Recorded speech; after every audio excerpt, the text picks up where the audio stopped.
Tony Khan is sitting right next to him. Again, you feel bad for Tony in a sense, but it's a real awkward situation because noted that people backstage in AEW believed that CM Punk had rehearsed his media scrum comments. Punk is very free in the moment. You can tell he's just speaking his mind freely. This is an absolute train wreck, bro. Like what has happened?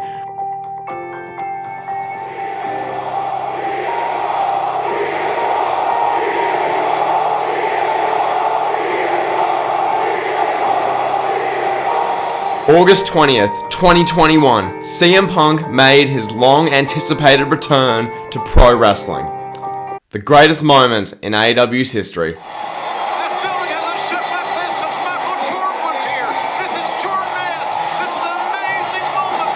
The greatest moment in AEW's history. Or was it?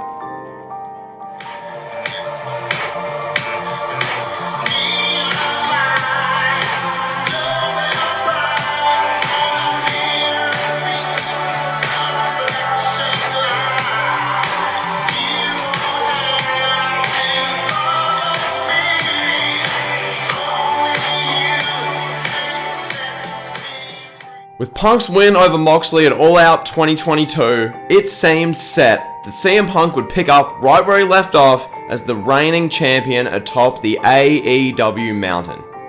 But Phil Brooks, the man behind the character, had a few things to say in the post-show media scrum.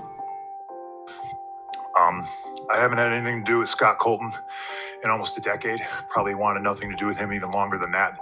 It's fucking unfortunate that I have to come up here and speak on this when I'm on my time and this is a fucking business. Why I'm a grown-ass adult man and I decide not to be friends with somebody is nobody else's fucking business. But my friends, if I fall backwards, will catch me. Scott Colton, I felt, never would have. My problem was I wanted to bring a guy with me to the top that did not want to see me at the top, okay? You call it jealousy, you call it envy, whatever the fuck it is. My relationship with Scott Colton ended long before I paid all of his bills. I have every receipt, I have every invoice, I have every email. I have the email where he says, and I quote, "I agree to go our separate ways. I will get my own lawyer and you do not have to pay anymore." That's an email that I have. The only reason the public did not see is because when I finally had to countersue him through discovery, we discovered he shared a bank account with his mother. That's a fact.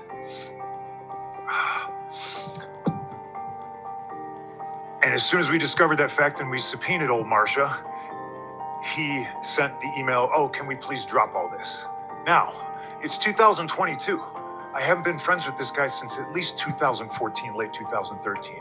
And the fact that I have to sit up here because we have irresponsible people who call themselves EVPs and couldn't fucking manage a target, and they spread lies and bullshit and put into a media that I got somebody fired when I have fuck all to do with him. Want nothing to do with him. Do not care where he works, where he doesn't work, where he eats, where he sleeps. And the fact that I have to get up here and do this in 2022 is fucking embarrassing. And if y'all are at fault, fuck you. If you're not, I apologize.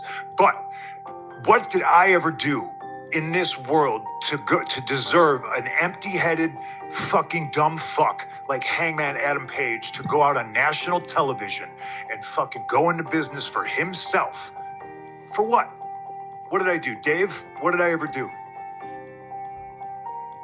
Didn't do a goddamn thing. What's your name, sir?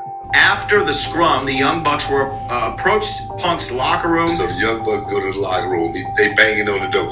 Boom, boom, boom, boom, boom, boom, boom. See you, Punk. Boom, boom, boom, boom. Punk, you in there? Boom, boom, boom, boom. Just bam. Just almost like a home invasion type. Bam, just kick the door in. Kick the door in. And bum rush Steel Punk. Ace Steel's wife was in the room, which is what Steel had told people set him off and made him go ballistic. He started throwing chairs and even ended up biting someone. Omega didn't seem nearly as upset initially, but then things got out of hand when he ended up getting bitten by Ace Steel.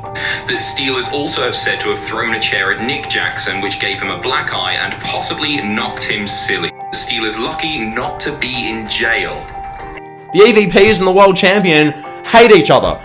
You've got threats of legal action. You've got Ace Steel biting Kenny Omega. Matt Jackson or Nick Jackson, one's getting hit in the eye with a chair. There's a locker room door being bashed in. What is this mess, bro? And then the news came to life. Sorry if I'm a little fucking snippy. I'm hurt and I'm old and I'm fucking tired and I work with fucking children.